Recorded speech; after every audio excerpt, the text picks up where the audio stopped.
நாகும் புத்தகம் 1ஆம் அதிகாரம் 15. இதோ சமாதானத்தை கூறுகிற சுவிசேஷகனுடைய கால்கள் மலைகளின் மேல் வருகிறது. யூதாவே, உன் பண்டிகைகளை ஆசரி, உன் பொருத்தனைகளை செலுத்து. துஷ்டன் இனி உன் வழியாய் கடந்து வருவதில்லை, அவன் முழுவதும் சங்கரிக்கப்பட்டான். ஹல்லேலூயா. என் சபை என்கிற என் அருமையான குடும்பமே, உங்களை வாழ்த்துகிறேன் கர்த்தராகிய இயேசு கிறிஸ்துவின் நாமத்தினாலே. இந்த ஆன்லைனில் பார்க்கிற சகோதர சகோதரிகளை தேவன் ஆசீர்வதிப்பாராக. பாருங்க, தேவன் இன்றைக்கு ஒரு முக்கியமான ஒரு செய்தியை உங்களுக்கு அறிவிக்கும்படி தேவன் விரும்புகிறார். வசனம் தெரியாதவர்கள் நீங்கள் இந்த டிஸ்பிளேல பார்த்துக்கோங்க. கர்த்தர் ஆசீர்வதிப்பார்.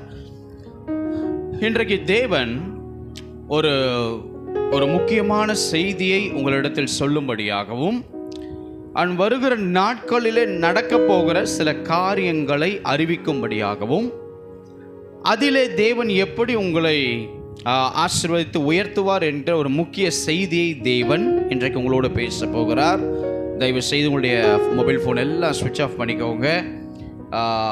உங்களுடைய கவனங்களை நீங்கள் சிதற விடாமல் காத்துக்கொள்ளுங்க. ஏனென்றால் இது ஒரு முக்கியமான செய்தி. இன்றைக்கு தேவன் நமக்கு பேசுகிற ஒரு வார்த்தை என்னவென்றால், யூதாவே, உன் பண்டிகைகளை ஆசரி, உன் பொருத்தனைகளை செலுத்து. துஷ்டன் இனி உன் வழியாய் கடந்து வருவது இல்லை, அவன் முழுவதும் சங்கரிக்கப்பட்டான்.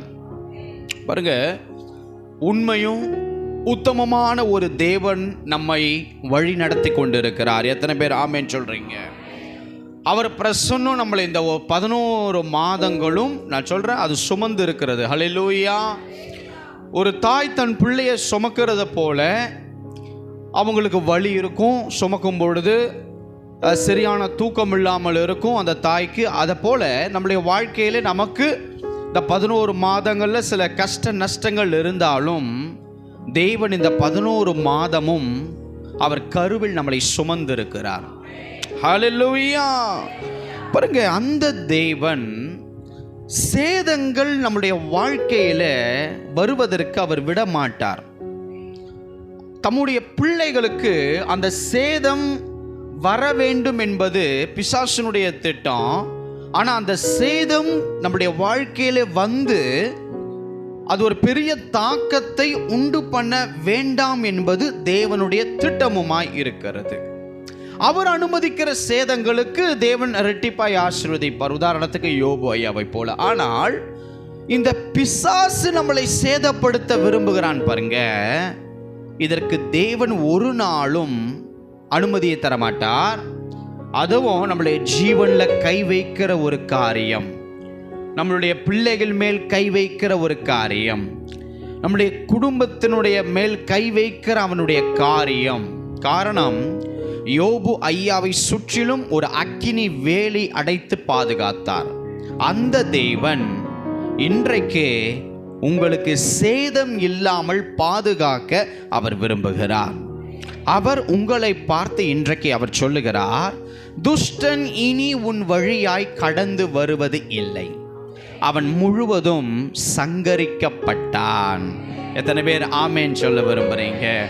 பாருங்க, உங்க வாழ்க்கையில காணப்படும் சத்துரு, உங்க வாழ்க்கையில காணப்படும் அந்த சத்துருக்களை தேவன் நீங்கள் நடந்து கொண்டிருக்கிற வழியிலிருந்து அவர்களை அகற்ற போகிறார்.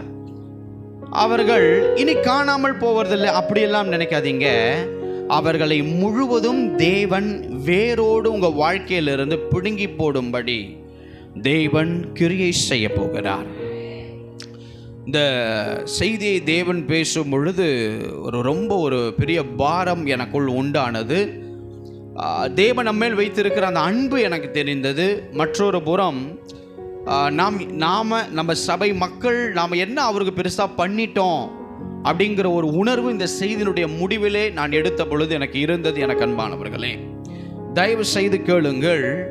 உங்கள் வாழ்க்கையில காணப்படும் சத்துருக்கள், உங்கள் வாழ்க்கையில் காணப்படும், உங்கள் வாழ்க்கையை முடிக்கணும்னு நினைக்கிற சில சத்ருவாகிய மனிதர்கள் உங்களுக்கே தெரியாமல் அவர்கள் எழும்பி இருக்கிறார்கள் என்பதை கர்த்தர் சொல்லுகிறார். தேவன் சொல்லுகிறார், உங்கள் வழிகளிலிருந்து நான் அவர்களை வேரோடு பிடுங்க போகிறேன் என்பதை கர்த்தர் சொல்லுகிறார். நான் அவர்களை மடங்கடிக்க போகிறேன் என்பதை கர்த்தர் சொல்லுகிறார். நான் அவர்களை துரத்தி விடுவேன் என்று கர்த்தர் சொல்லுகிறார்.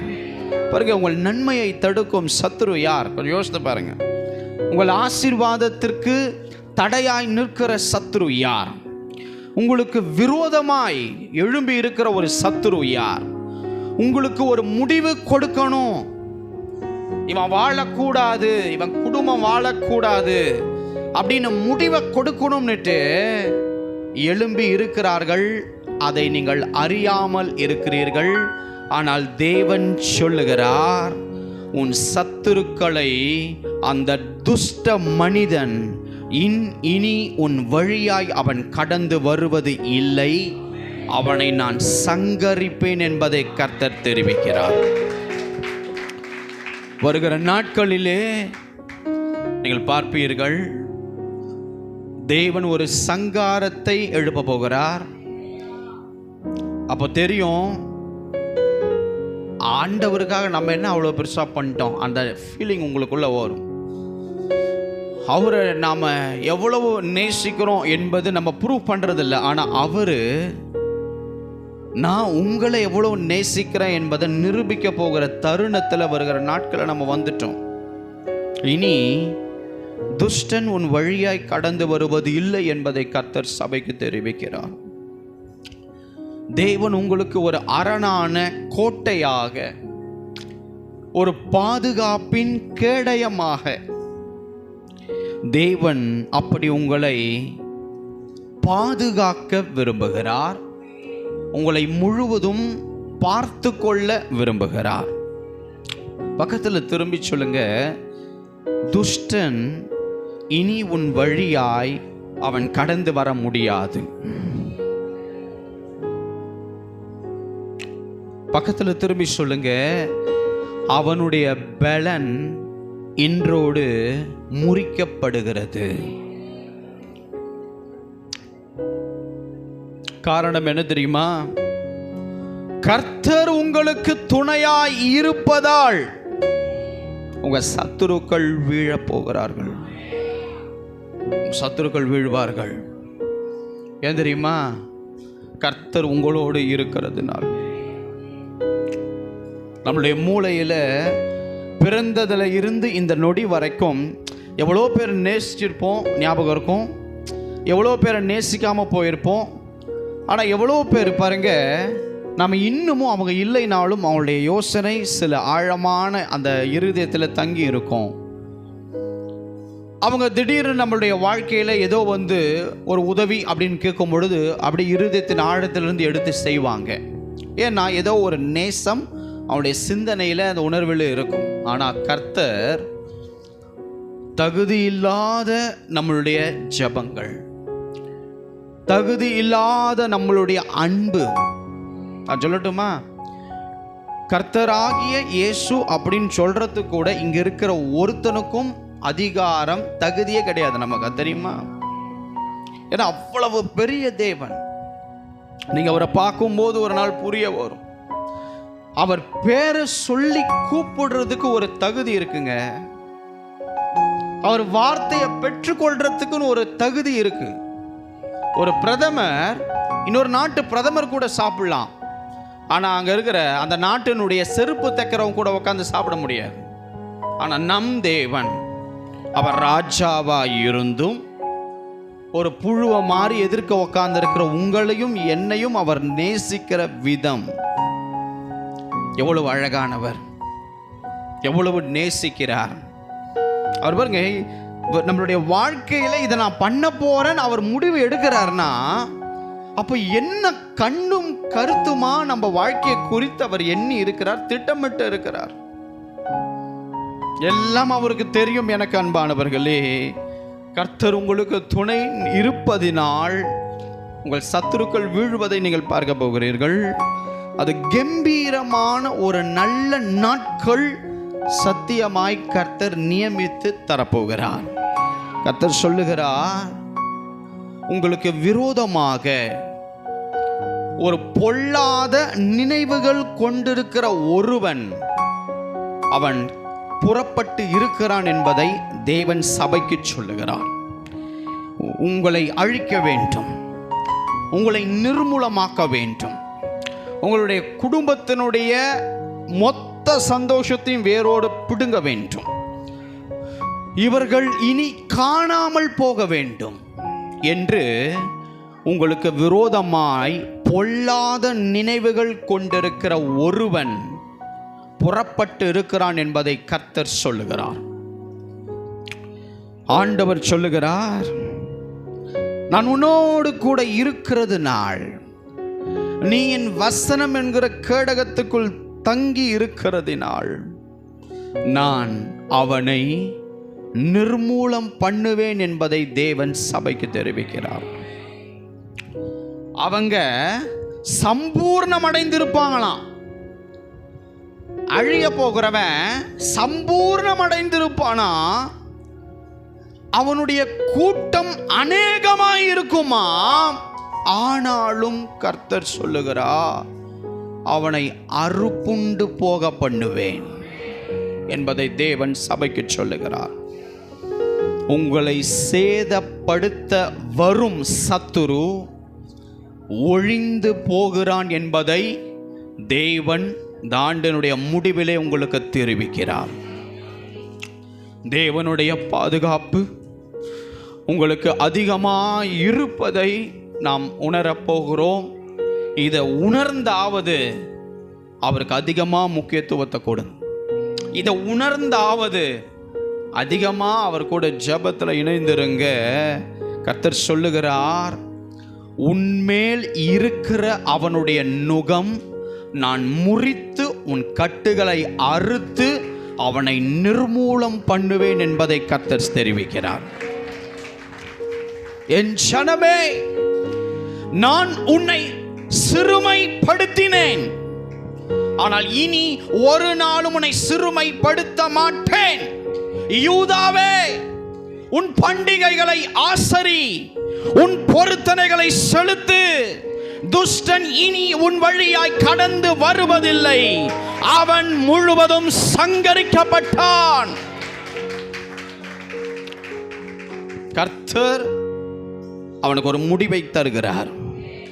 இனி நாம் விழுந்த நாட்கள் இல்லைங்க, சிறுமைப்படுத்தப்பட்ட நாட்கள் அல்ல, நாம் எழுந்திருக்க வேண்டிய நாட்கள், நாம உற்சாகமாய் எழும்ப வேண்டிய நாட்கள், தேவாலயத்திற்கு உற்சாகமாய் வரப்போகிற நாட்கள், அவருக்காய் சாட்சியாய் நிற்க போகிற நாட்கள், உள்ளத்தின் ஆழத்திலிருந்து அவருக்காய் உதாரணத்துமாய் கொடுக்க போகிற நாட்கள், பொருத்தனைகளை செலுத்த போகிற நாட்கள், பண்டிகைகளை ஆசரிக்க போகிற நாட்கள்.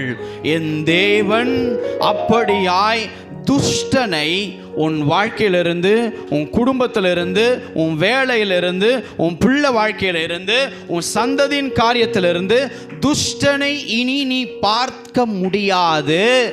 அவன் இன்றோடு சங்காரம் ஆகிறான். கர்த்தர் உங்களுக்கு துணையாய் இருப்பதால் சத்துரு விழுவான். பாதாளத்தில் அவன் என்னென்ன திட்டம் போட்டாலும் அது விழும், அது நிறைவேறாது. உன் பிள்ளைகளை அழிக்க, உன் குடும்பத்தை அழிக்க, உன் பிசினஸை முறிக்க, உன்னை கர்த்தருடைய பாதத்திலிருந்து பிரிக்க, உன் ஜீவனை எடுக்க எந்த சத்ரு மனிதர்கள் மூலம் கிரியை செஞ்சாலும் அந்த மனிதனை நீ பார்க்க முடியாது. அந்த சத்ருவும் கட்டப்பட்டு விழுவான் பாதாளத்திலே. காரணம், சேனைகளின் கர்த்தர் அவர் முன் பக்கத்திலே இருக்கிறார். சேனைகளின் கர்த்தர் உன் பக்கத்திலே நிற்கிறார். ஒருவனும் உன்மேல் கை போட முடியாது. இனி ஒருவனும் உன் ஆஸ்தியை திங்க முடியாது. தேவன் பெரிய காரியத்தை உங்களுக்காகவும் எனக்காகவும் அவர் துணை நின்று சேதமில்லாமல் அவர் நம்மை பாதுகாக்க போகிறதை தேவன் சபைக்கு தெரிவிக்கிறார். உங்களுக்கு வீட்டுக்கு விரோதமாக எழும்பி இருக்கிறாங்களா? உங்க பிசினஸ்க்கு விரோதமாக எழும்பி இருக்கிறாங்களா? உங்க வேலை அலுவலகத்திலே வேலை எழும்பி இருக்கிறாங்க, உங்களுக்கு தெரியாது. தேவன் சொல்லுகிறார், கேளுங்க. உன் ஊழியத்திற்கு விரோதமாக எழும்பி இருக்கிறாங்க, உன் ஜீவனுக்கு விரோதமாக எழும்பி இருக்கிறாங்க. கர்த்தர் யார் என்பதை, எவ்வளவாய் உன்னை நேசிக்கிறார் என்பதை இனி வருகிற நாட்களிலே நீங்களும் நானும் காண போகிறோம். அவர் உங்களுக்கும் எனக்கும் அரணான கோட்டையாய் இருப்பதினால், அவர் நம்மை விட்டு விலகாமல் துணை நிற்கிறதினால் இனி நாம் கனப்படுத்தப்பட போகிறோம், உயர்த்தப்பட போகிறோம், மேன்மைப்படுத்தப்பட போகிறோம். கர்த்தர் நம்மை சேதமில்லாமல் காக்க போகிறாரு. அதனால துஷ்டன் இனி நம்முடைய வழியில் கடந்து வர முடியாது. ஹல்லேலூயா! எத்தனை பேர் விசுவாசிக்கிறீங்களோ தலைக்கு மேலே பலமாய் கரம் தட்டி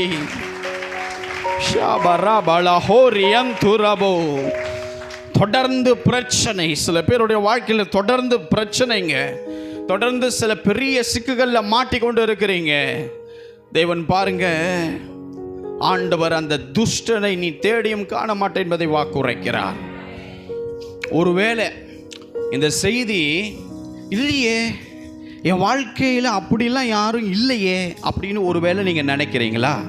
அந்த சிலர் இந்த செய்தி வரப்போகிற நாளில் நடந்ததை கர்த்தர் முன்னமே சொன்னார்னு உனக்கு புரிவதற்காக சிலருக்கு தீர்க்க தரிசனமாய் முன்னறிவிக்கிறார். இன்னும் சிலர் இந்த காரியத்திலே நீங்கள் யோசித்து கொண்டு இருக்கிறீங்க. அதனால் இப்போ நடந்து கொண்டிருக்கிற உன் வாழ்க்கையில் இருக்கிற துஷ்டனுக்காக அவனுக்கு விரோதமாய் கர்த்தருடைய வார்த்தை வருகிறது.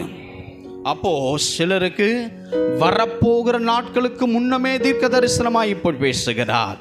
இன்னும் சிலருக்கு இப்பொழுது நடந்து கொண்டிருக்கிற பாதையில் இருக்கிற அந்த துஷ்டனை குறித்து ஒன்றும் செய்ய முடியாது என்று உனக்கு துணை நின்று சேதமில்லாமல் காக்கிற கர்த்தர் பேசி கொண்டிருக்கிறார். எத்தனை பேர் ஆமேன் சொல்றீங்க? இந்த செய்தி எனக்கு ஒரு பெரிய நடுக்கத்தை ஏற்படுத்துகிறது அன்பானவர்களே. ஏனென்றால் வருகிற இந்த கொஞ்ச நாட்களிலே சில மரணங்களை நாம் காணப்போகிறோம். நம்முடைய குடும்பத்தில் அல்ல, நம்முடைய வீடுகளில் அல்ல, நமக்கு விரோதமாய் எதிர்த்து நிற்கிற கூட்டத்தினுடைய சில மரணத்தை தேவன் பிரத்யட்சமாய் காண்பிக்க போகிறார். ஸோ அதை குறித்து தான் என்னுடைய இருதயம் வேதனையாக இருந்தது. காரணம், ஆண்டவரே, நான் என்ன செய்தியை பேச வேண்டும் என்று தேவ சமூகத்தில் நேற்று காத்திருக்கும் பொழுது தேவன் ஒரு காட்சியை காண்பித்தார். ஒரு கர்ச்சிக்கிற ஒரு பலம் நிறைந்த சிங்கம் அந்த மனிதனை எலும்புகளை தூள் தூளாக நொறுக்கி மாம்சத்தை பட்சித்து அந்த இரத்தத்தோடு உதடுகள் நிறைந்த கரையை உற்று பார்க்கும்படி தேவ ஆவியானவர் அதை காண்பித்தார். அப்பொழுது எனக்கு புரியவில்லை, ஆண்டவரே நான் என்ன செய்ய வேண்டும், இது என்ன இப்படியா இருக்கிறதே அப்படின்னும் போது கர்த்தர் சொன்னார், அந்த துஷ்டன் என் பிள்ளைகள் வாழ்க்கையில் இனி அவன் பார்க்க மாட்டான். அவனுடைய வாழ்க்கையில் தேவன் கொடுத்த தருணங்கள் இன்றையோடு முடிவடைகிறது. ஹல்லேலூயா! நம்முடைய வாழ்க்கையில் நாம் என்ன செய்ய வேண்டும் என்றால், அப்படி வருகிற நாட்களில் நீங்கள் அப்படிப்பட்ட ஒருவேளை நம்மளை எதிர்க்கிறவங்களுடைய வீடுகளில் அது மரணம் இருந்தாலும் அது சந்தோஷப்பட்டுறாதீங்க, அதுக்காக சிரிக்காதீங்க, அதுக்காக ஒரு சந்தோஷத்துடைய காரியத்தில் வீட்டில் நீங்கள் எதுவும் செய்ய வேண்டாம் என்பதை தேவ ஆவியானவர் சொல்லுகிறார். காரணம், வேதம் அழகாய் சொல்லுகிறது, அது உன் சத்துருவாய் இருந்தாலும் உன் சத்துரு விழும் பொழுது சந்தோஷப்படாதே. அல்லேலூயா!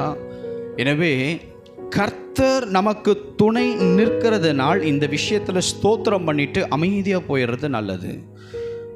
இந்த விஷயத்தில் ஆண்டவரே நமக்கு ஸ்தோத்திரம், அவன் குடும்பத்தை நீர் பாதுகாத்து கொள்ளும் என்று சொல்லி நாம் அமைதியாய் போய்விடுகிறது நல்லது. அந்த யுத்தத்தில் ஜெயம் கொடுக்கிறவர் கர்த்தர். எனவே அதை குறித்து நீங்கள் சந்தோஷப்பட வேண்டாம் என்பதை ஒரு ஆவிக்குரிய தகப்பனாய் நான் ஒரு ஆலோசனை சொல்லுகிறேன். ஏன்னா நம்ம நல்லா இருக்கக்கூடாதுன்னு எத்தனையோ பேர் நினைப்பான். ஆனால் நாம் என்றைக்குமே அவன் நல்லா இருக்கக்கூடாதுன்னு நினைக்கவே கூடாது. நாம் ஒன்றும் இல்லாமல் ஆயிரும் நிறைய பேர் நினைப்பான் நம்ம குடும்பங்கள். ஆனால் நாம் நினைக்கக்கூடாது அவங்க அப்படி ஆகிடக்கூடாது. அதனால் தேவனுடைய பிள்ளைகளுடைய சாயல் இப்படித்தான் இருக்கணும், சரியா? அதனால் தேவன் சொல்ல சத்ருவை நேசிக்கணும்னாரு, வலதுகள் ஒரு கணத்தை காமிச்சா இன்னொரு கணத்தை காண்பினார், எல்லாம் ரைட். பட் இது தேவன் எடுக்கிற முடிவு என்பதனால் நாம் ஒன்றும் செய்ய முடியாது. நம்ம அமைதியாக அவருடைய கரத்திற்குள் அப்படியே நாம் அடங்கி இருக்கத்தான் முடியும். தேவன் ஒரு விஷயத்தை செய்ய போகிறார் என்றால் நாம் என்ன ஜெபிக்கணும்னா, அப்படிப்பட்ட மரிக்க போகிற அந்த ஆத்துமாக்களை நீங்கள் பாதுகாத்து கொள்ளுங்க. அவங்க சங்காரம் ஆகாதபடி, அவங்க ஆத்துமா பாதாளத்தில் படுக்கை போடாதபடி நீங்கள் காத்து கொள்ளுங்க. ஏனென்றால் ஏலி இந்த ஜெபத்தை செய்ய மறந்தார். பிள்ளைகளை குறித்து அவரை குறித்து அவர் சொன்ன பொழுது அந்த ஜெபத்தை செய்யலை. அதனால் அவங்க 3 பேரும் முறிந்து விழுந்து பாதாளத்துக்கு போயிட்டாங்க. ஸோ அவங்க பாதாளத்துக்கு போகணுங்கிறதுக்காகவா தேவன் சபை கொடுத்து ஏலியை வச்சார்? அதுக்காகவா ஏலிக்கு கீழே ஒரு சாமுவேலை அனுப்பினார்? இல்லை. ஸோ தேவன் ஒரு ஆத்துமாவும் பாதாளம் போகக்கூடாது, ஆனாலும் அந்த ஆத்துமாக்கள் காக்கப்பட நாம் சந்தோஷப்படாமல் ஜெபிப்பது நல்லது. எத்தனை பேர் ஆமேன்னு சொல்கிறீங்க? ஏனென்றால் இந்த செய்தியை நான் எந்த தாக்கத்துடன் பேச வேண்டும் என்று தேவன் சொன்னாரோ நான் அதே தாக்கத்தோடு தான் நான் பேச வேண்டியதாக இருக்கிறது. எனவே புரிந்து கொள்ளுங்கள். ஒரு வசனத்தை நான் வாசிக்கலாம். சகோதரி வாசிப்பாங்க. யாத்ராகமத்தின் புஸ்தகம் 17ஆம் அதிகாரம் 15ஆம் வசனம் 16. யாத்ராகமும் 17ல் 15, 16. மோசே ஒரு பலிபீடத்தை கட்டி அதற்கு யெகோவா நிசி என்று பெயரிட்டு, அமலேக்கின் கை கர்த்தருடைய சிங்காசனத்துக்கு விரோதமாய் இருந்தபடியால் தலைமுறை தலைமுறை தோறும் அவனுக்கு விரோதமாய் கர்த்தரின் யுத்தம் நடக்கும் என்றார். நீங்க வேதாகமத்தை கீழே வைத்துக் கொள்ளுங்க அன்பானவர்களே. பாருங்க, மோசே, நான் இந்த காரியத்தை உங்களுக்கு முதல்ல இருந்து விளக்கி சொல்லுகிறேன்.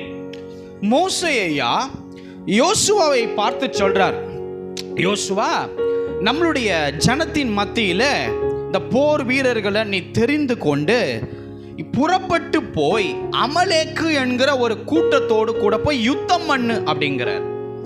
இப்போ யோசுவாவும் சரிங்க ஐயா, நாங்கள் போய் நல்ல வீரர்களை தெரிந்து கொண்டு நாங்கள் போய் யுத்தம் செய்கிறோம் அமலேக்கியர்களோடு அப்படின்னு கிளம்பி போகிறார். இப்போ மோசே என்ன பண்ணுகிறார்னா, இவங்க போய் களத்தில் யுத்தம் பண்ண போறாங்க. ஆனால் மோசே சொல்றாரு, நாளைக்கு நான் மலை உச்சியிலே போய் தேவனுடைய கோலை என் கையில் இருந்து நான் கொண்டு போய் நிற்பேன் அப்படின்னு சொல்றார். நல்லா கவனிங்க.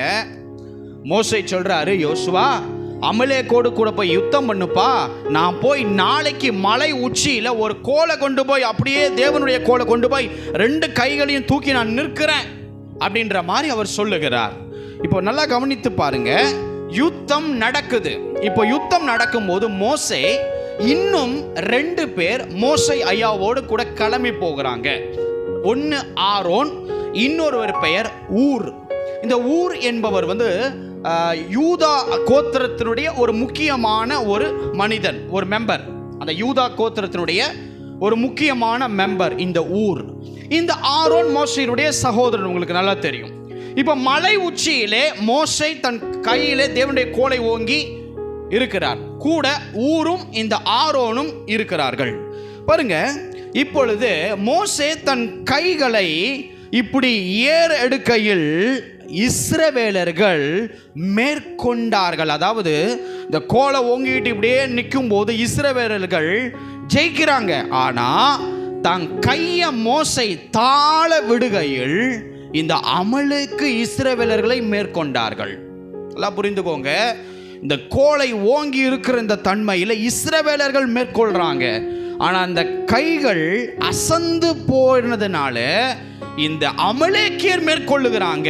உடனே பக்கத்தில் இருந்து ஒரு பெரிய கல்லை கொண்டு இந்த ஆரோனும் ஊரும் மோசேயை உட்காரும்படி அந்த மலையில வைத்து 2 கையையும் இப்படி தூக்கி வைத்து, ஒரு புறம் ஆரோன் பிடித்து கொள்ளுகிறார், ஒரு புறம் இந்த ஊர் என்கிறவர் இந்த கையை பிடிச்சு கொள்றார். பிடித்து அந்த கை தளர்ந்து போகாதபடிக்கு அந்த 2 கையையும் 2 பேர்கள் தாங்கி பிடிக்கிறார்கள். இப்ப நல்லா கவனிங்க. இப்படி தாங்கி பிடிக்கும் பொழுது அந்த தேவனுடைய கோலானது ஒரே நிலையாய் இருந்தது, அப்படியே இருக்கிறது என்று வேதம் சொல்லுகிறது. இப்போ இந்த யோசுவா அமலேக்கியர்களை ஜனங்களையும் பட்டய கருக்கினாலே வெட்டி போட்டு ஜெயம் வருது. என அன்பானவர்களே, நல்லா புரிந்து கொள்ளுங்க. அப்போ அந்த மோசையினுடைய கைகள் மாம்சம் பலவீனம் உள்ளது அப்படின்ற மாதிரி தளர்ந்து இப்படி கீழே விடும்போதெல்லாம் இந்த ஊர் பிடிச்சி நிற்க வைக்கிறாரு, இந்த ஆரோன் பிடிச்சி நிற்க வைக்கிறாரு. நிலையா நிற்குது கோல். சூரியன் அஸ்தமிக்கும் அந்த காரியம் வரைக்கும் அந்த கோல் நிலையா இருந்ததினாலே அமலேக்கியர் என்கிற சத்துருவை யோசுவா பிடித்து முறியடித்து வெட்டி போடுகிறார். எனக்கு அன்பானவர்களே, இப்போ தேவன் மோசையோடு கூட பேசுகிறார். மோசே, இந்த நிகழ்ச்சியை, நான் செய்த இந்த யுத்தத்தில் உங்களுக்கு கொடுத்த இந்த வெற்றியை நீ நினைவு கூறும் பொருட்டு ஒரு புஸ்தகத்தில் இதை நீ எழுதி யோசுவாவினுடைய செவி கேட்கும்படி நீ வாசி அப்படின்னு சொல்லும் பொழுது கர்த்தர் சொன்னார், அன்பானவர்களே, அமலேக்கை வானத்தின் கீழெங்கும் நான் ஈராதபடிக்கு நாசம் பண்ணுவேன் என்பதை கர்த்தர் சொன்னார். மோசே அந்த இடத்துல ஒரு பலிபீடத்தை கட்டி அதற்கு பெயர் வைக்கிறார் யெகோவா நிசி என்று. யெகோவா நிசி என்றால் கர்த்தர் என் ஜெயக்கொடியானவர் என்று அர்த்தம். அப்படி இஸ்ரவேல் புத்திரர்களுக்கு சத்துருவாயிருந்த இந்த அமலேக்கியர்களை தேவன், துஷ்டனாகிய அவர்களை கர்த்தர் சங்காரம் பண்ணினார். இந்த அமலேக்கியர்கள் இஸ்ரவேலர்களுக்கு விரோதமாக இருந்த கூட்டம், இஸ்ரவேலர்களை வேரோடு அறுக்கணும்னு நினைச்ச கூட்டம், இஸ்ரவேலர்கள் நாசமா அப்படியா போயிருட்டோம் அப்படின்னு நினைத்த கூட்டம் இந்த அமலேக்கியர்கள். ஆனால் தேவன் இந்த அமலேக்கியர்களை வேரோடு பிடுங்கினார். யுத்தத்தில் ஜெயம் கொடுத்தார். யோசுவாவினுடைய காதுல படுற மாதிரி மோசே நீ வாசி அப்படின்னு தேவன் சொன்னார். அப்படி இந்த துஷ்டனாகிய இந்த அமலேக்கியர்களை தேவன் துரத்தி போட்டார். அன்பானவர்களே, இந்த அமலேக்கை யோசுவா பட்டய கருக்கினாலே வென்று முறி அடித்தார். கர்த்தர் யுத்தம் செய்தார். அவர்கள் சத்துருவுக்கள் வீழ்ந்து ஒடிந்து முறிந்து நிர்மூலமானார்கள். பக்கத்தில் திரும்பி, துஷ்டன் இனி உன் வழியாய் கடந்து வருவது இல்லை. சொல்லுங்க பார்க்கலாம். துஷ்டன் இனி உன் வழியாய் கடந்து வருவதில்லை, அவன் சங்கரிக்கப்படுகிறான். கர்த்தர் உங்களுக்காக யுத்தம் பண்ணுவார். நீங்கள் சும்மா இருங்கள். நீங்கள் நின்று கொண்டு இன்றைக்கு கர்த்தர் உங்களுக்கு செய்யும் ஒரு ரட்சிப்பை பாருங்கள். இன்றைக்கு நீங்கள் காண்கிற இந்த எகிப்தியனை, இந்த அமலேக்கிய கூட்டத்தை இனி நீங்கள் காண போகிறது அல்ல. தேவன் ஒரு பெரிய வெற்றியை உன் வாழ்க்கையிலே கொண்டு வந்து கொண்டிருக்கிறார். எத்தனை பேர் விசுவாசிக்கிறீங்க? அவர் உங்களை சிறுமைப்படுத்த மாட்டார். அவர் இனி உங்களை தோல்வியின் பாதையிலே நடத்த மாட்டார். இனி ஜெயக்கொடியானது நம்முடைய வாழ்க்கையின் பாதையிலே வரப்போகிறது. ஜெயத்தின் கொடி ஏற்றப்படுகிறது. ஜெயம் கர்த்தரால் வரும். ஜெயம் கர்த்தரால் வந்தது. ஜெயம் கர்த்தரால் வரப்போகிறது.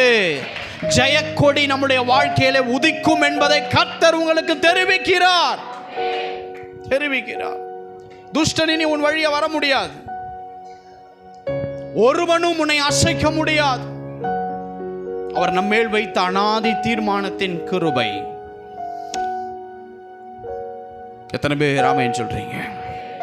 கொஞ்சம் யோசிச்சு பாருங்க. யார் இந்த அமலேக்கியர்கள் இன்றைக்கு உங்கள் வாழ்க்கையில்? உங்க வாழ்க்கையில் யார் பாருங்க? சில பேர் ஏதோ ஒரு பொருள் இருக்குது அப்படின்னா அந்த பொருள் நம்மளும் வாங்கணும்னு சில பேர் பொறாமப்படுவாங்க. அவனுங்க அமலேக்கியர்களாக மாற முடியாது. அது குணாதிசயங்கள். தேவன் சொல்லுகிறது, ஒன்றுமே இல்லாமல் போயிடணும். நீ, உன் குடும்பம், உன் பிஸ்னஸ், உன் வேலை, உன் பிள்ளைங்க மொத்தம் நிர்மூலமாயிடணும். இதுதான் அமலேக்கியர்களுடைய எண்ணம்.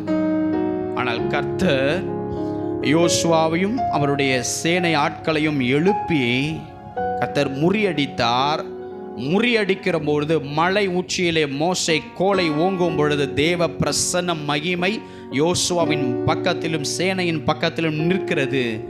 அவர் கை தளரும் போது தேவன் ஆரோனையும் இந்த ஊரையும் கைகளை பிடிக்கும்படி பலப்படுத்துகிறார்கள். இன்னைக்கு உங்க கைகள் தளர்ந்து போயிருக்கிறதா? கர்த்தர் இன்னைக்கு உங்க கரத்தை பிடித்து பலப்படுத்துவார்.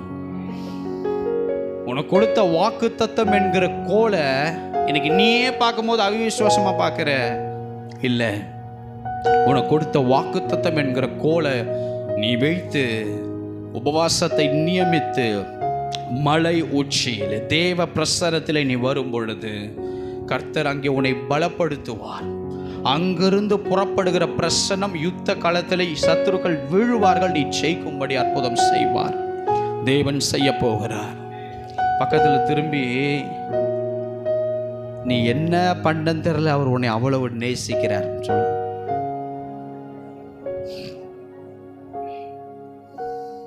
பக்கத்தில் திரும்பி முகத்தை பார்த்து, உன்னையா நேசிக்கிறாரு கேளு.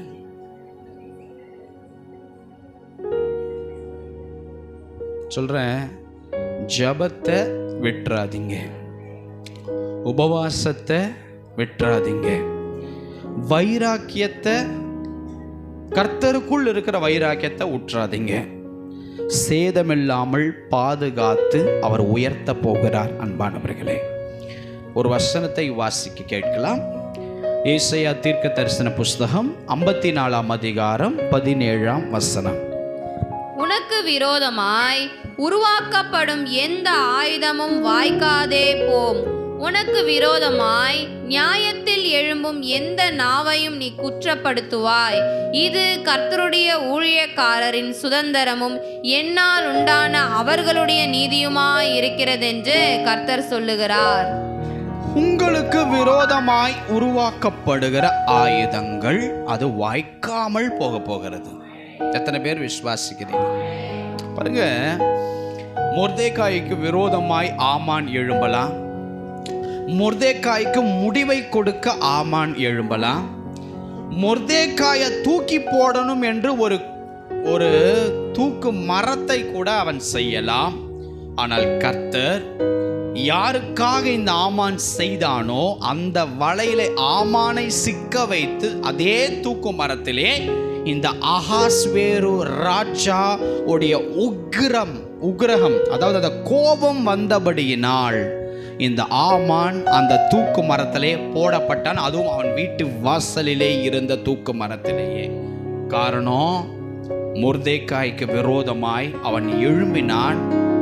மொர்தெகாயை வேரோடு பிடுங்கணும் நினைத்தான்.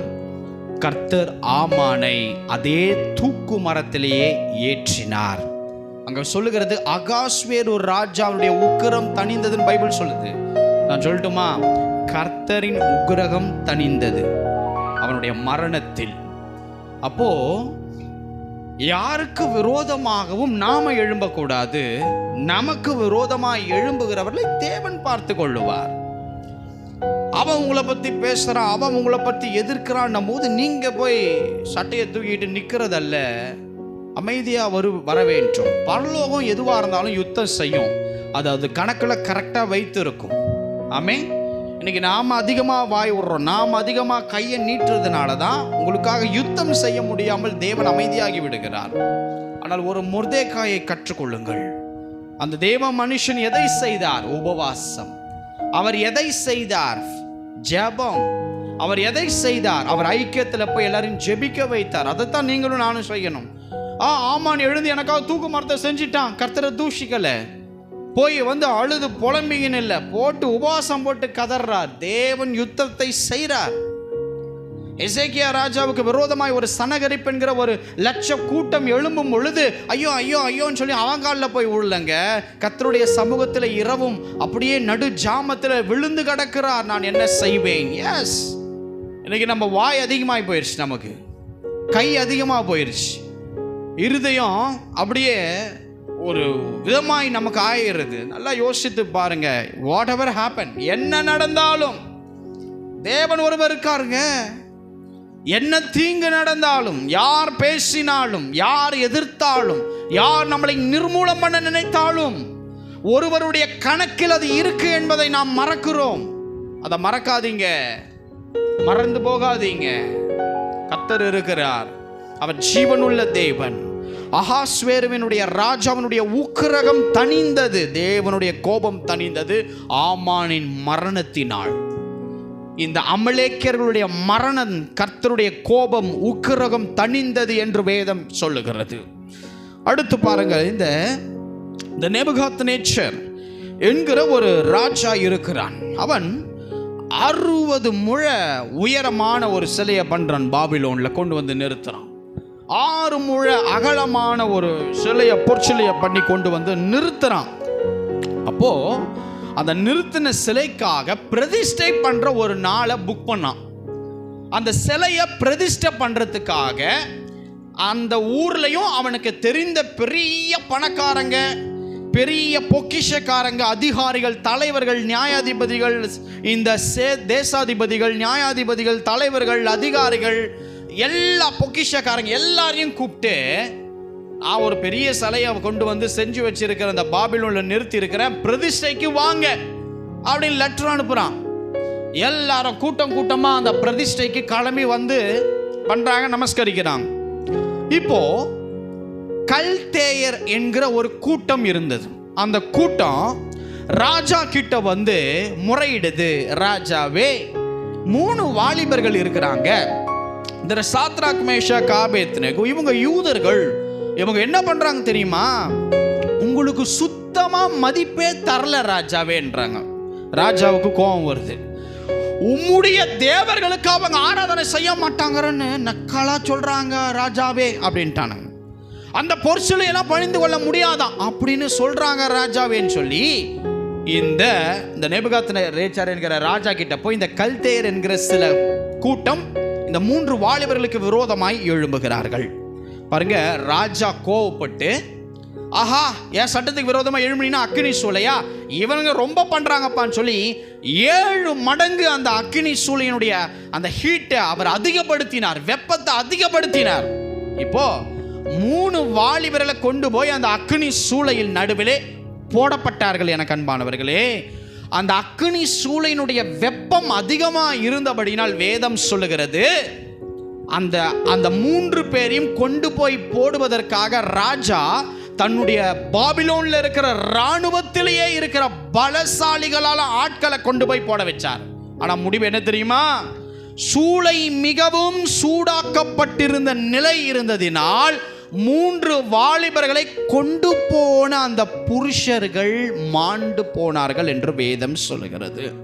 இப்ப ராஜா பார்க்கறான், என்னடா 3 பேர் தானே அக்கினி சூளைக்குள்ள போட்டோம், 4 பேர் நடக்கிற மாதிரி நமக்கு தெரிகிறது, உலக மாதிரி நம்மளுக்கு தெரியுதே அப்படின்னும் போது அந்த 4வனுடைய சாயல் தேவ புத்திரருக்கு ஒப்பா இருந்தது.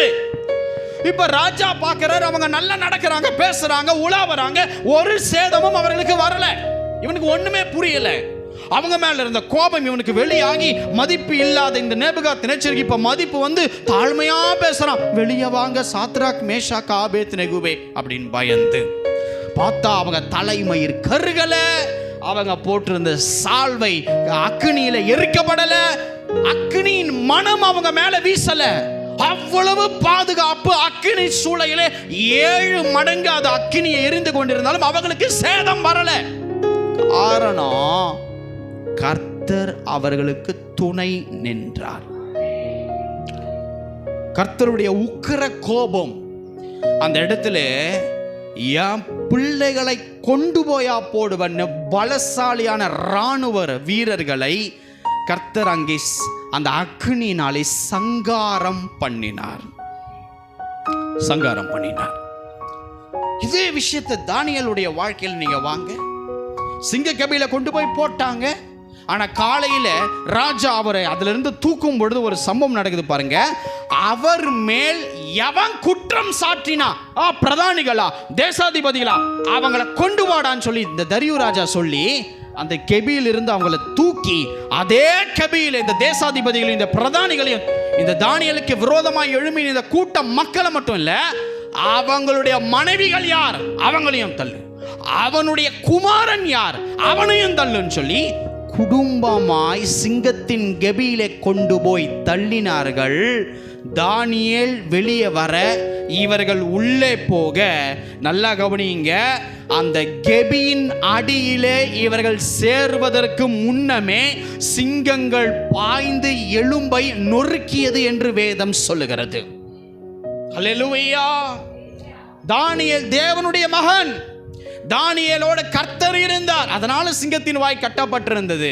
ஆனா இப்போ அவங்க கீழே விழல, அவங்க வரத பார்த்தே கீழே விழறதுக்கு முன்னமே சிங்கம் அவங்க எலும்புகளை உடைக்கிறது. இங்கே தேவனுடைய உக்கிர கோபம் தணிந்தது என கண்மானவர்களே. அப்போ இஸ்ரவேலருக்கு விரோதமாய் அமலேக்கியரை சங்காரம் பண்ணியதனாலே கர்த்தருடைய கோபம் தணிந்தது. இந்த 3 வாலிபர்களை தூக்கி கொண்டு போன ராணுவ வீரர்களை சங்காரம் பண்ணியதனாலே கர்த்தருடைய உக்கிர கோபம் தணிந்தது. தேவ மனுஷன் இந்த தானியேலுக்கு விரோதமாய் எழுந்த இந்த பிரதானிகளையும் தேசாதிபதிகளையும் தேவன் சங்காரம் பண்ணினதினாலே இவருடைய உக்கிர கோபம் தணிந்தது. கொஞ்சம் யோசித்து பாருங்க, தானியேல் அளவுக்கு நீங்களும் நானும் இருக்கிறோமா? கொஞ்சம் பக்கத்தில் திரும்பி கேளுங்க, பக்கத்தில் திரும்பி கேளுங்க. எப்ப தானியேல் ஸ்தானத்தை உன்னைய கர்த்தர் வச்சிருக்கிறார் சொல்லுங்க. 3 வாலிபர்களுடைய ஸ்தானத்துல இன்னைக்கு நீ உட்கார்ந்து இருக்கிற. யோசுவாவினுடைய கூட்டம் பாரு, இன்னைக்கு நீங்க உட்கார்ந்து இருக்கிறோம். சொல்றேங்க, வருகிற நாட்களிலே அந்த சங்காரம் உண்டாகிறதை நம்ம பார்க்க போறோம். we have to pray. அவ்வளவுதான், நம்மளால ஜெபிக்க முடியும். that's it. கர்த்தர் இதை செய்ய போகிறார். எனவே தேவனுக்கு நாம் பயபக்தியாய், இன்னும் அதிகமாய் உண்மையாய், நாம் ஒழுக்கமான ஒரு வாழ்க்கையை வாழ்ந்து அவர் விரும்புகிறபடி நமக்கு கொடுக்கப்பட்ட குடும்பம், நமக்கு கொடுக்கப்பட்ட மனைவி, நமக்கு கொடுக்கப்பட்ட பிள்ளை, நமக்கு கொடுக்கப்பட்ட ஊழியம், நமக்கு கொடுக்கப்பட்ட சபை, எல்லாத்திலையும் நாம் உண்மையாய் உத்தமமாய் வாழும் பொழுது ஒரு சங்காரங்களும் நம்மளை தொட முடியாது. ஏனென்றால் இத்தனை நாட்கள் சத்துரு உங்களுடைய பிஸ்னஸில் கையை வைக்க விரும்பினான், உண்மை. உங்களுடைய குடும்பத்தில் கை வைக்க விரும்பினான், சில சேதங்களை உண்டாக்க, அது உண்மை. ஆனால் இப்பொழுது ஒருவன் புறப்பட்டிருக்கிறான், ஒரு பெரிய பலத்தோடு, ஒரு பெரிய பலத்தோடு, ஒரு பெரிய ஒரு பராக்கிரமத்தோடு உங்களை நிர்மூலமாக்க கிளம்பி இருக்கிறான். கர்த்தர் சொல்லுகிறார், நான் அவனை சிதற பண்ணுவேன், நான் அவனை நிர்மூலம் பண்ணுவேன். என் மகளுக்காக, என் மகனுக்காக நான் வைராக்கியமாக அதை செய்வேன் என்பதை கர்த்தர் சொல்லுகிறார். மறைமுகமான ஆலோசனைகள் உங்களுக்கு விரோதமாய் செய்யப்பட்டிருக்கிறதை தேவன் தீர்க்க தரிசனமாய் முன் அறிவிக்கிறார். ஹல்லேலூயா. நாம் வாசிக்க கேட்கலாம். என்னாகமத்தின் புஸ்தகம் 23ஆம் அதிகாரம் 23. யாக்கோப்புக்கு விரோதமான மந்திரவாதம் இல்லை, இஸ்ரவேலுக்கு விரோதமான குறி சொல்லுதலும் இல்லை. தேவன் என்னென்ன செய்தார் என்று கொஞ்ச காலத்திலே யாக்கோப்பையும் இஸ்ரவேலையும் குறித்து சொல்லப்படும். யாக்கோபுக்கு விரோதமாக என்ன இல்லை சொல்லுங்களேன். யாக்கோபுக்கு விரோதமாக மந்திரவாதம் இல்லை, இஸ்ரவேலுக்கு விரோதமாக குறி சொல்லுகிற காரியமும் இல்லை. கவனிங்க, எந்த பாதாளத்தின் ஆவிகளினாலும் நம்மளை தொட முடியாது. ஏனென்றால் தேவன் நம்மளோடு கூட இருக்கிறார். அது சிறு சிறு சேதங்களை உண்டாக்கினது, ஆனால் பெரும் சேதத்தை உண்டாக்க முடியாது. காரணம், கர்த்தர் நம்மளோடு கூட துணை நிற்கிறார். யோபு ஐயாவுடைய வாழ்க்கையில ஒரு 10 பிள்ளைங்க சங்காரமானாங்க. மனிதர்கள் சங்காரமாகிறது தான் பெருசு. ஏன்னா மிருக ஜீவன்கள் அழகாக நம்ம சம்பாரிச்சிக்கலாம். அவருடைய வேலைக்காரர்கள் வேலைக்காரிகள் கூட அவர் அடிமையாக வாங்கிக்கலாம். ஆனால் இந்த 10 பிள்ளைகள் மரித்தாங்க பாருங்க. இதற்கு முன்பதாக யோபு ஐயா என்ன பண்ணுறாருன்னா, ஒவ்வொருத்தருடைய வீட்டிலையும் ஒருத்தரையும் கூட பண்ணி பலி கொடுக்கும்படி சொல்லி, பிள்ளைகள் ஏதாவது தப்பு செஞ்சு கர்த்தருக்கு விரோதமாக பண்ணிட போதுன்னு சொல்லி அவங்க சுத்திகரிப்பை செஞ்சு கொண்டே இருக்கும்படி யோபுவை அனுமதிக்கிறார். அதனால தான் வேதம் சொல்லுகிறது, யோபு பயந்த காரியம். ஏனென்றால் யோபு கர்த்தருக்குள் இருக்கிறார். அந்த 10 பிள்ளைகளும் கர்த்தருக்குள் இல்லை. அந்த 10 பிள்ளைகளும் யோபு ஐயாவுக்கு கொடுத்த நல்ல சுதந்திரங்களை கெட்ட சுதந்திரங்களிலே விதைத்தார்கள். இவருக்கு தேவன் கொடுக்கிற அந்த ஐஸ்வர்யத்தை 10 பேரும் 10 விதத்தில் இறைவன் தேவனுக்கு பிரியமில்லாத இடத்தில் விதைத்ததினால் அந்த விதை ஒரு வேராக வளர்ந்து யோபுவினுடைய அடுத்த தலைமுறை சந்ததிக்குள் ஒரு சாபத்தை கொண்டு வர விரும்பியதினால் தேவன் யோபு ஐயாவுடைய 10 பிள்ளைகளையும் மரித்து போக அனுமதித்தார். இந்த சங்காரத்தை மற்றவர்களால் ஏற்றுக்கொள்ள முடியலனாலும் யோபு ஐயாவால் புரிந்து கொள்ள முடிந்தது. அதனால தான் அவர் சொன்னார், கர்த்தர் கொடுத்தார், கர்த்தர் எடுத்தார் அப்படின்னு அவர் சொன்னதுக்குரிய காரணம் இதுதான். அப்போ நம்மளுடைய காரியங்களிலே தேவன் நமக்கு துணையாய் இருக்கும்போது, தேவன் நம்மோடு கூட நடக்கும்போது நாம் எதை குறித்தும் கவலைப்பட வேண்டியது அவசியம் இல்லை. நாம் நம்மளுடைய வாழ்க்கையில் நம்ம உண்மையாக இருக்கிறோம் அப்படிங்கிறத மற்றவனுக்கு தெரியலனாலும் பரலோகத்துக்கு முன்னாடி ஒரு உண்மையான ஒரு வாழ்க்கை வாழ்ந்தால் அது போதும். கர்த்தர் நம்மளை பாதுகாக்க அவர் வல்லமையுடைய தேவனாய் அவர் இருக்கிறார். எத்தனை பேர் ஆமென் சொல்ல விரும்புறீங்க? யாக்கோபுக்கு விரோதமான மந்திரவாதம் இல்லை, இஸ்ரவேலுக்கு விரோதமாய் குறி சொல்லுதல் இல்லை.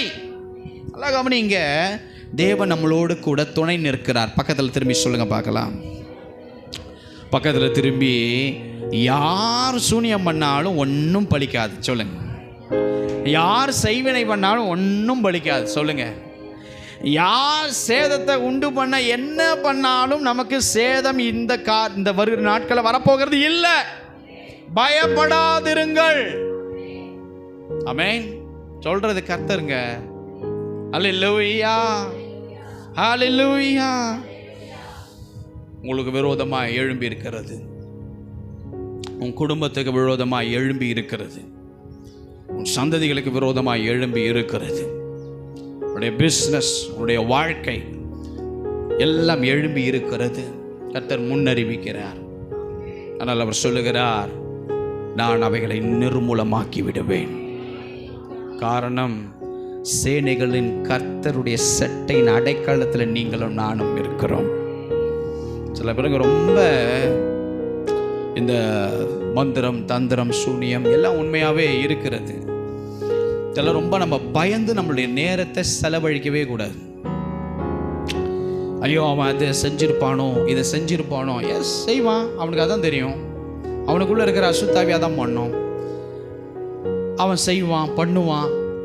ஒன்றும் இல்லை, இவங்க ஒரு கடை திறந்துருக்காங்களா, அந்த கடையை நிர்மூலமாக்க அனுப்புவான். அது கொஞ்ச நாட்களில் வந்து அந்த கடையில் இருக்கிற மற்றவர்களையும் வாதைக்குள் கொண்டு போய் நிர்மூலமாகும். அப்போ அனுப்புனவன் யோசிப்பான், ஐயோ நான் அனுப்புனது ஒரு வேலைக்கு, அது போய் இன்னொரு வேலை செஞ்சுருக்கு, அது எனக்கு அந்த ஆவிக்கும் எனக்கும் சம்பந்தம் இல்லைன்னு அப்படின்னு கையை தூக்கிட்டு அவன் போயிடுவான். ஆனால் அவன் மேலே அந்த ரத்த பழி வரும். அதனால் அவன் சந்ததி பாதாளம் போகும். இதெல்லாம் பிசாசனுடைய பெரிய திட்டம். அவன் ஒரு சின்ன விஷயத்துக்காக அந்த செய்வினைகளை அதை செய்து ஒரு பெரிய பாதிப்பை அவன் தலைமுறைகளுக்கு வந்து விடும். அது சரி, நாம் என்ன பண்ணணும்? செய்வினை பண்ணுறாங்களா, சரியா? சூனியம் பண்ணுறாங்களா, எலுமிச்சை பழத்தை வைக்கிறாங்களா, முட்டை வைக்கிறாங்களா, என்ன கரும்பத்தை எதெல்லாம் வைக்கிறாங்களா, அதை குறித்து யோசித்து மண்டையை போட்டு குழப்பிக்கொள்ளாதீங்க. ஆமென். நான் சொல்ற, கர்த்தர் நம்மளோடு இருக்கிறார். தைரியமா அப்படி இருக்குதா, இயேசுவின் ரத்தத்தை வச்சு ஜெபம் பண்ணுங்க. அப்படியே அது மேலே அப்படியே ஒரு 16,000 கத்தி பட்டா மாதிரி அந்த அசுத்தாவிகள் வெட்டப்படும், பயந்து அலறி ஓடும். சொல்றேங்க, என்ன செஞ்சு இருக்கிறாங்க, என்ன பண்ணியிருக்கிறாங்கன்னு யோசித்து நேரத்தை செலவழிக்காதீங்க. ஆண்டவரோடு கூட நேரத்தை செலவு பண்ணுங்க. அவன் பயப்படவே மாட்டான். ஆண்டவரோடு நேரத்தை செலவு பண்ணாதவன் தான் பயப்படுவான். ஆமென். ஒவ்வொரு முறையும் பவுலுக்கு விரோதமாய் மனிதர்கள் எழுப்பினாங்க பார்க்குறோம்ல, மனிதர்கள் இல்லை, பாதாளத்தின் அசுத்த ஆவிகள் மனிதர்களுக்குள் புகுந்து பவுலை அடித்தது. ஆனால் அவர் அதை குறித்து கலங்கவே இல்லை. காரணம், மறைமுகமாய் தேவன் பெரிய காரியங்களை செய்ய அவர் வல்லமையுடைய தேவனாய் இருக்கிறார். இதுவரைக்கும் உங்களுக்கு கடன் இருந்தது, பிரச்சனை இருந்தது, குழப்பம் இருந்தது, சமாதானம் இல்லை, எவ்ரிதிங் ஓகே. ஆனால் உன் குடும்பம் கர்த்தர் கைவிட்டு இருந்தா என்னைக்கோ நிர்மூலமாயிருப்பீங்க. என்னைக்கோ அந்த அசுத்தாவிகள் உங்கள் ஆத்துமாக்களை, உங்கள் சந்ததிகளை பாதாளத்திலே படுக்கை போட வச்சிருக்கும். அப்போ இவ்வளவு பிரச்சனை இருந்தாலும் இந்த ஒன்றை பண்ண விடாமல் கர்த்தர் என்னை வச்சிருக்கிறார்னா நான் அவருக்கு விசேஷித்தவன், நான் அவருக்கு விசேஷித்தமானவள். இந்த சின்ன பிரச்சனையை என் மகள் ஜெபித்து போராடி வெற்றி பெறுவான் நம்பிக்கை அவர் உங்களுக்கு மேல இருக்கிறது. உங்களுக்கு தான் அவர் மேல கம்மியாய் போயிருது பிரச்சனையினால். அல்லேலூயா. சேனைகளின் கர்த்தர் அவர் பெரியவராய் நம்மளோடு இருக்காருங்க. கர்த்தர் சொல்றாரு, அவன் அதை பண்ணா கவலைப்படாத, அவன் இதை செய்தால் கவலைப்படாத, நீ என் மத்தியிலே நெல், நான் அவை பார்த்து கொள்ளுவேன் என்பதை கர்த்தர் சொல்லுகிறார். அல்லேலூயா. கலங்கவும் பயப்படவும் கூடாது. நான் ஒரே ஒரு உதாரணத்தை சொல்லி இன்னைக்கு பிரசங்கத்தை முடிக்க விரும்புகிறேன் நண்பர்களே. இந்த இஸ்ரவேல் புத்திரர்கள் வெட்டுக்கிளிகளை போல படர்ந்து இந்த மோவாப் என்கிற ஒரு தேசத்துக்குள்ள வராங்க. இந்த மோவாப் என்கிற தேசத்தினுடைய ராஜா பெயர் பாலாக்.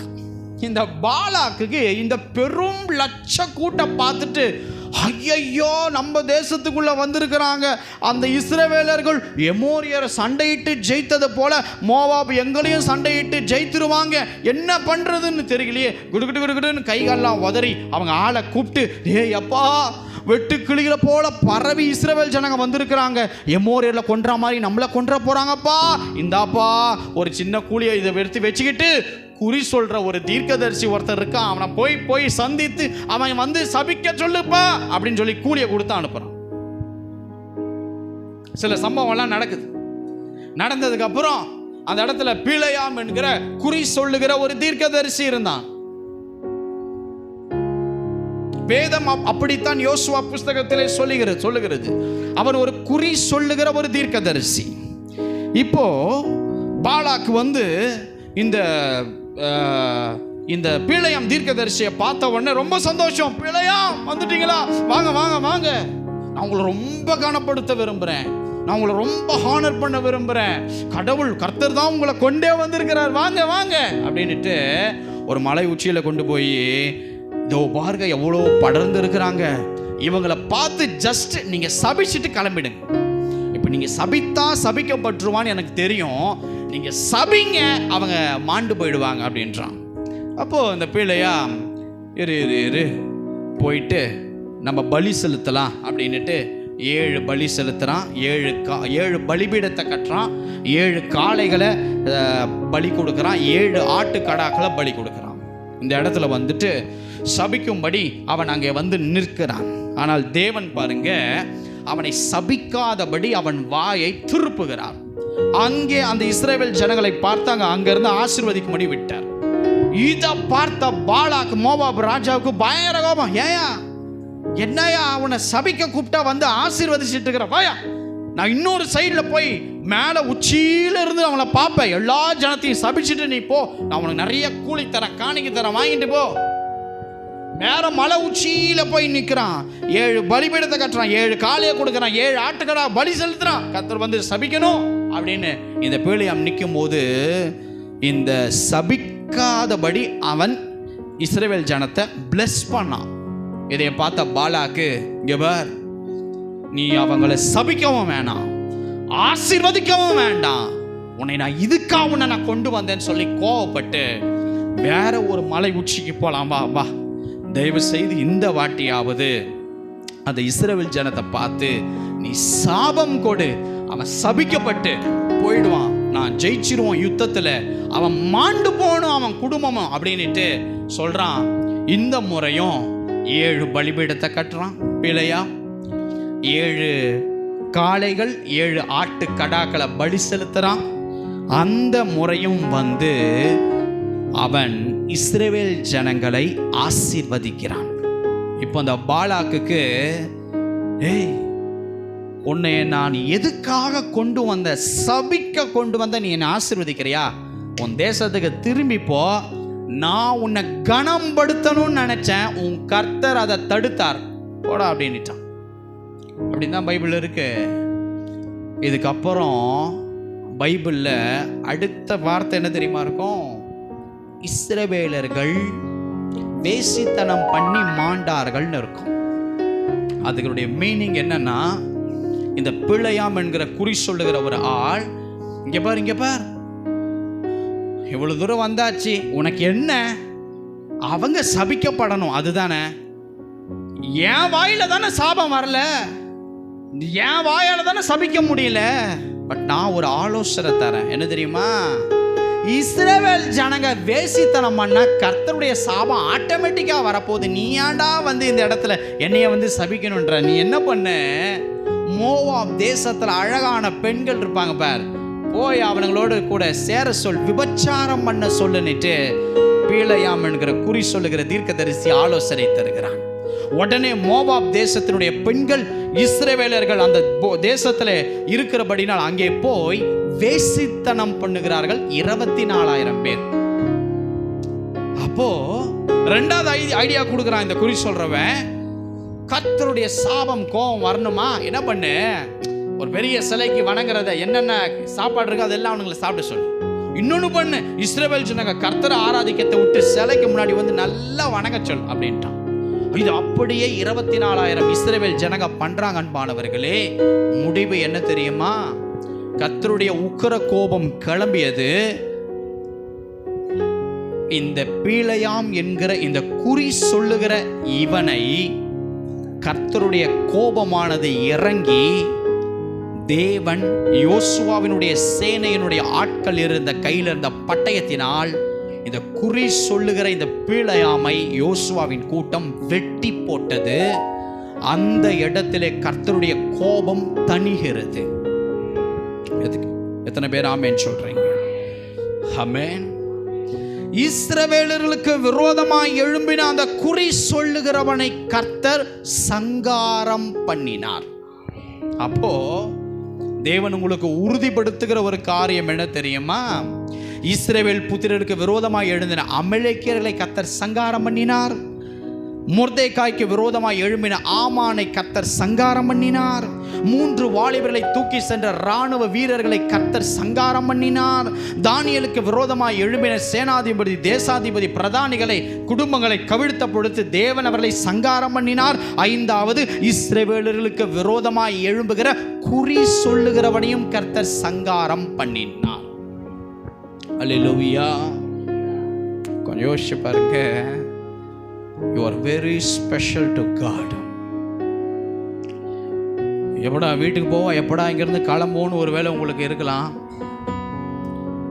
என்னுடைய ஆதங்கம் வேற. வேதம் சொல்லுகிறது, ஒருவனை உயர்த்த ஒருவனை தேவன் என்ன பண்ணுவாராம்? ஒருத்தனை உயர்த்தணும்னா ஒருத்தனை என்ன பண்ணுவாராம்? ஒரு ராஜாவை கொண்டு வர அங்க என்ன பண்ணுவாராம்? அங்க இருக்கிற இன்னொரு ராஜாவை எடுப்பாராம். அது ரொம்ப கர்த்தருடைய பிள்ளைகளுக்கு ஒரு, அது தேவனோடு நடக்கிறவர்களுக்கு ஒரு பாதிப்பாக இருக்கும். ஆமென். நம்ம குடும்பம் நல்லா இருக்கும், நம்மளுடைய ஊழியம், நம்முடைய குடும்பம், நம்முடைய சபை, நம்முடைய பிள்ளைகள், வீடு, குடும்பம், ஆஸ்தி, உங்களுடைய எல்லாம் நல்லா இருக்கும். பட் நம்ம நல்லா இருக்கிறதுனால யாரும் கெடக்கூடாதுன்னு நினைக்கிற சுபாவம் நமக்கு எப்பயுமே வரும். அல்லேலூயா. மற்றவருடைய வயிற்றெரிச்சலோடு இருக்கிற எந்த பணத்தையும் மற்றவருடைய வயிற்றெரிச்சல் படும்படியாக நம்ம எதையும் செய்யக்கூடாது. தேவன் நமக்குரியதை நமக்கு சரியாய் தந்து நம்மளை பிளெஸ் பண்ணுவார். சரியா? அப்போ இந்த 5 விதமான மக்களுக்கு விரோதமாய் கர்த்தருடைய சங்காரம் கடந்து வந்தது. அதுதான் துஷ்டன். அதனால தான் தேவன் சொன்னார், துஷ்டன் இனி உன் வாழ்க்கையிலே கடந்து வருவது இல்லை, அவன் சங்கரிக்கப்பட்டான். அப்போ உங்களுக்கு விரோதமாக யார் சூனியம் பண்ணட்டும், செய்வனை பண்ணட்டும், மந்திரம் பண்ணட்டும், தந்திரம் பண்ணட்டும், என்னத்தையாவது பண்ணட்டும், மறைமுகமாக ஆலோசனை பண்ணட்டும், உன்னை நிர்மூலமாக்கட்டும், நீ எப்போ சாவான்னு வெயிட் பண்ணி காத்திருக்கட்டும், எவ்ரிதிங் காட் நோஸ். எல்லாம் கர்த்தருக்கு தெரியும். தேவன் வேரோடு பிடுங்க போகிறார். கர்த்தர் வேரோடு சங்காரம் பண்ணுவார். அமலேக்கியர் இஸ்ரவேலை தொட முடியாது. பிலேயாமுடைய குறி சொல்லுதல் இஸ்ரவேலை தொட முடியாது. தேசாதிபதிகள் பிரதானிகளால் தானியேலை தொட முடியாது. இராணுவ வீரர்களால சாத்ராக் மேஷாக் ஆபேத்நேகோவை தொட முடியாது. காரணம், அவர்கள் சாதாரணமானவர்கள், நீங்களும் நானும் சாதாரணத்துக்கும் கீழே இருக்கிற அற்பமானவர்கள். அதுக்கும் கீழே வந்தா சிறுமைப்படுத்தப்பட்டவர்கள், அதுக்கும் கீழே வந்தா ஒன்றுத்துக்கும் உதவாதவர்கள். ஆனால் உங்களுடைய தலையில் இருக்கிற ஒரு முடி கூட விழாமல் வருகிற நாட்களில் கர்த்தர் நடத்த போகிற விதம் பயங்கரமா இருக்கும். ஜெயங்கள் அதிகமாக பார்க்க போறோம். நம்ம நிறைய ஜெயங்கள், ஜெயம், விக்ட்ரி, பெரிய விக்ட்ரி. ஏதோ நம்ம சின்ன சின்ன சந்தோஷமான ஜெயத்தெல்லாம் இந்த ஆண்டு பார்த்தோம். பட் வருகிற நாட்களில் தேவன் வைத்திருக்கிற பெரிய விக்ட்ரி, ஜெய கொடி, அது நம்ம வீட்டில் இருக்கும். சபை, நம்ம ஊழியம், நம்முடைய குடும்பம், நம்முடைய அங்கம், நம்ம வேலை, உங்கள் காரியம் எல்லாத்திலையும் கர்த்தர் ஜெய கொடி ஏற்றுவார். யெகோவா நிசியாக. இந்த முறை தேவன் வைராக்கியமாய் பேசியிருக்கிறார். என கண்பானவர்களே, தேவன் சொன்னதை நான் உங்களுக்கு சொல்லிவிட்டேன்.